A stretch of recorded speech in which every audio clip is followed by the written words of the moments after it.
కీర్తన 97వ కీర్తన. ఈ కీర్తనలో ఉన్న ముఖ్య సారాంశాన్ని మనము ధ్యానం చేస్తూ ఆరాధనలోనికి వెళదాం.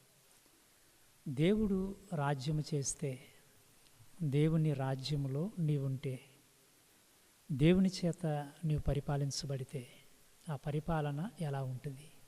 ఈ కీర్తన రమ్యమైన కీర్తన. దేవుడు రాజ్యము చేయుచున్నాడు, భూలోకము ఆనందించుచున్నది. దేవుడు రాజ్యము చేయుట, ఎందుకు దేవుడు రాజ్యం చేయాలి? భూమి మీద సృష్టి ఆరంభము నుండి దాదాపు 6-7 రాజ్యాలు భూలోకాన్ని పరిపాలిస్తూ వచ్చాయి. ఐగుప్తు మొదలుకుని రోమా సామ్రాజ్యం వరకు. ప్రస్తుతము ప్రజాస్వామ్యము అనే డెమోక్రసీ పరిపాలిస్తూ ఉంది. వీటన్నిటినీ పోలుస్తూ దేవుడు రాజ్యం చేస్తే మానవ పరిపాలనలో మానవుడు ఎలా ఉంటాడు, దేవుని పరిపాలనలో మానవుడు ఎలా ఉంటాడు, ఈ కీర్తనకారుడు చక్కగా వివరించాడు. దీనిలో 5 భాగాలుగా ఈ కీర్తనను మనం చూడగలిగితే, మొట్టమొదటిది దేవుడు పరిపాలన చేస్తే పరిపాలించే దేవుడు ఎలాంటివాడు? ఆయన నీతి గలవాడు, న్యాయము గలవాడు, ఆయన పరిశుద్ధుడు. అగ్ని ఆయన ముందు వెళుతూ శత్రువులను నాశనము చేసేదిగా, అంత పరాక్రమము గల దేవుడిగా మనలను పరిపాలించడానికి ఇష్టపడుతున్నాడు. భూమి మీద ఒక రాజ్యము మరొక రాజ్యం మీద యుద్ధం చేసి, లేకపోతే ఎలక్షన్లో గెలిచి ఆ ప్రజలను పరిపాలిస్తాడు. అలాగే దేవుడైతే ఆయన అమూల్యమైన రక్తమునిచ్చి ప్రజలను కొనుక్కుని, ఎవరైతే ఆయన రక్తము చేత కొనబడ్డారో, పాపక్షమాపణ పొందారో అట్టి వారికి ఆయన పరిపాలించే నాయకుడిగా ఉండడం అనేది సర్వసాధారణం. దేవుని పరిపాలనలో ఉండడం నీకు ఇష్టమేనా? రెండో విషయాన్ని కనుక మనం చూస్తే, పరిపాలించే దేవుడు శత్రువుల విషయంలో ఎలా ఉంటాడు? 3-4 వచనాల్లో, అది చుట్టూ ఆయన శత్రువులను కాల్చివేయును, ఆయన మెరుపులు లోకమును ప్రకాశింపచేయును, భూమి దానిని చూసి కంపించును, యెహోవా సన్నిధిని, సర్వలోకనాథుని సన్నిధిని పర్వతములు మైనము వలె కరుగుచున్నవి. శత్రువులకి ఆయన పరిపాలన ఎలాంటిది అంటే, వారు హడలెత్తేది, నాశనము చేసేది. శత్రువులు యెహోవా అగ్ని చేత హతమయ్యేది. నీ శత్రువు ఎవరైతే ఉన్నారో వాళ్ళని నిన్ను పరిపాలించే దేవుడే తీర్పు తీర్చేవాడు. ఆయన పరిపాలనలో నీకు ఎలాంటి శత్రువులున్నా, ఎలాంటి సమస్యలున్నా నువ్వు భయపడాల్సిన పని లేదు. ఎందుకంటే నీ పరిపాలకుడు సమర్థుడు.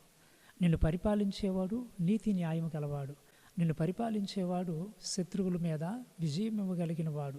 మూడవది, పరిపాలించే దేవుడు సృష్టికి ఎలాంటి వాడు? ఆకాశములు ఆయన నీతిని తెలియచేస్తున్నవి, పర్వతములు మైనము వలె కరుగుచున్నవి.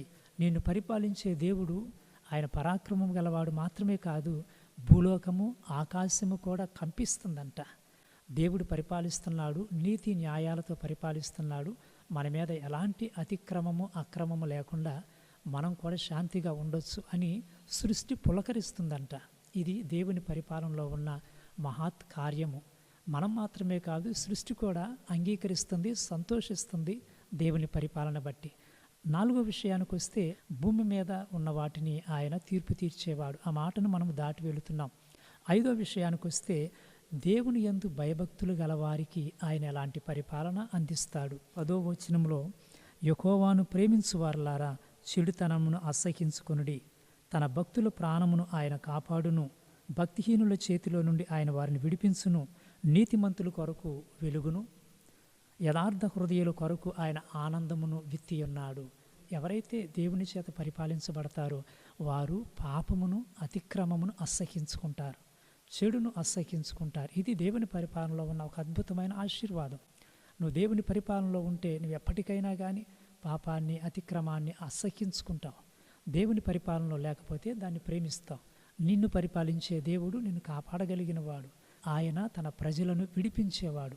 నీకు ఏ సమస్య, ఆర్థికమైనదా, ఆరోగ్యపరమైనదా, పాప సంబంధమైనదా, ఏదైనా కానీ నీ పరిపాలకుడు సమర్థుడు.